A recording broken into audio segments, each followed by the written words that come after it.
विद्यार्थ्यांच्या जीवनामध्ये त्यांच्या पालकांचा अतिशय महत्वाची भूमिका असते.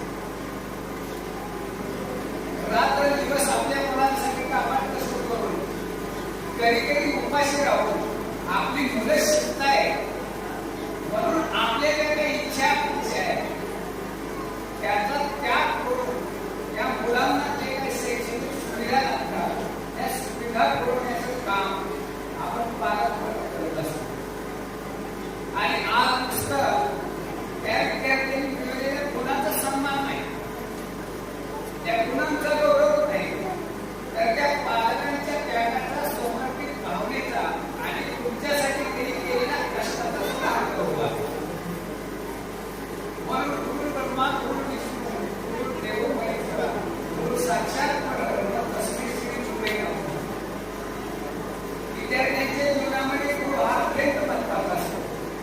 आणि शास्त्र सांगतात की आपले आद्य गुरु आपले आई वडील आहेत. आणि आई वडील आपल्या मुलांना सुसंस्काराचं शिक्षण देतात पहिला आपल्या घरामध्ये. आणि थोडं मोठं झाल्यानंतर त्याला कळायला लागल्यानंतर ज्यावेळेस मुलगा शाळेमध्ये जातो त्यावेळेस त्या पालकांच्या भूमिकेमध्ये गुरुच्या भूमिकेमध्ये शिक्षक त्या मुलांना घडवत असतो. म्हणजे पालकाचं जे स्थान आहे ते स्थान गुरुला दिलेलं आहे.